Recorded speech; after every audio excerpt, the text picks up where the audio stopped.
I pulled a card, so I wanted to share. I felt it was kind of important. Heal the heart. Shattered beyond repair is how it feels. Heavy. Feels like it will just stop beating altogether. Your heart needs time to heal. Your heart needs time to process what has happened and what is needed to let go of the pain. Heal so you can start to write your next story. What do you need so you can heal? Share in the comments.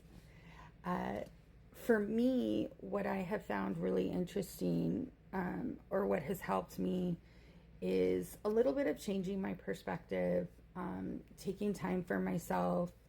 When I notice like I'm overthinking and I'm like fixating and ruminating and just repeating and just taking that pause and just walking away and like watching TV or playing a game or just kind of disconnecting a little bit. When I'm doing something, just kind of pausing the thoughts, which isn't always easy, and just participating and enjoying the moment. I've also taken a lot of times to sit back and watch my kids. Like if we're doing something together, I've taken some time that I've never done before, which probably sounds weird, but I've taken some time to just stop and kind of like sit back and watch them and be like, yeah, this is life. This is enjoying. This is watching them like do a simple project that we started together, but just sitting, watching them laugh and enjoy it and being in the moment helps me realize like it's time to be in the moment with things. The other thing that kind of helped heal my heart is, for me, throughout my life, and I know my dad had unconditional love, and maybe my mom did a little bit, but I always felt like it was conditional. I always had this this thought process of the more I do, the more love I got. So I always kind of really did to get the love and get the appreciation that I needed, right? So I did, because the more I do, the more love I receive, which never felt, it never filled the void. So I started to really kind of process through and realize that that was conditional love. It wasn't a love for just who I am, it was a love for what I did. And so I sat down and started saying, I'm going to accept unconditional love. And then I sat and kind of looked at things a little differently. So one big thing that helped me realize was when I looked at my animals and my dogs. Because I always thought, or kind of put it, that the dogs love me because I feed them. So of course it's conditional in my mind, or it was. And then I realized if I don't feed them a day, it's not like they go, oh, we don't love you today, you didn't feed us.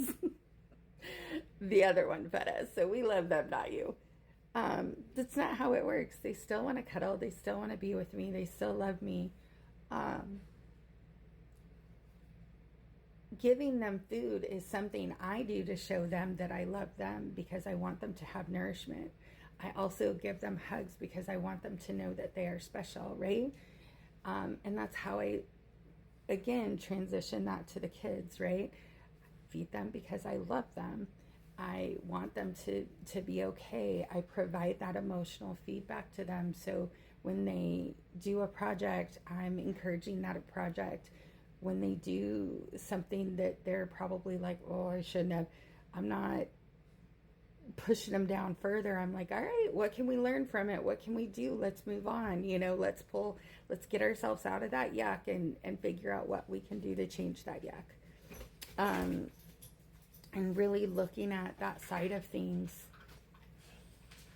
And I think being able to sit down and accept that, being able to allow when my children want to give me a hug, instead of, yeah, what do you want? Why are you doing that? Because that's what I was kind of taught. Switching it to, yeah, thank you. And enjoying that hug and embracing that hug. And when the dogs want to cuddle, instead of just like, okay, hurry, I gotta go. Just enjoying that moment to cuddle and pets and just allowing myself to be loved by the animals, by my children, and then by myself, being able to look at love a little differently instead of what I looked at it as, instead of looking at love as this you have to do to get love. But no, it's who you are. It's how you be, so to speak, right? Because yeah, the actions are things that I do because they're who I am, right? I send love to people because I that's who I am. I want people to feel the love. I want people to know that they're special. And that's what makes it about me.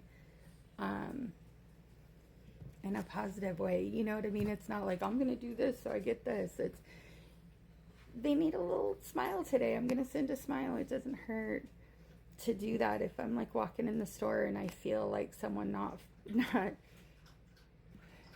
might not be having a good day, I'm gonna, you know what, let me stop and smile. If I realize I'm walking and I'm kind of being the sulky one, you know what, I'm gonna switch it up. I'm gonna change it a little bit. And I think that type of things, making those changes, are things that have helped heal my heart. And I think it takes time. I mean, for 46 years, things have happened. And my heart has slowly had pain and been squeezed. And so it's going to take a while to heal. But it definitely helps. And I think being able to understand that is also important. Because I think a lot of the times we go, oh, something happened 2 years ago. I should be all healed. I should be all better. Why do I still hold on to it? Because it hurts. And it's okay. And it might hurt. There's some things that are probably going to hurt forever. They're just going to be a little bit more intense someday and a little less intense others. So when we feel that intense hurt, we got to take it easy. We got to do stuff for us. I remember the other day I was on a live and they're like, hey, how are you doing? What are you doing today? And it was the anniversary of when my dad passed. I said, just try not to think.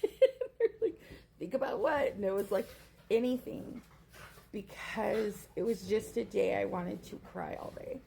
So I just needed to keep my mind busy.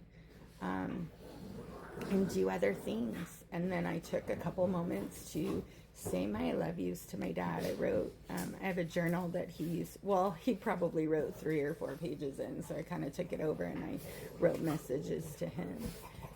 And that kind of heals my heart for him. That kind of works on that grief that I have for him. So, all right.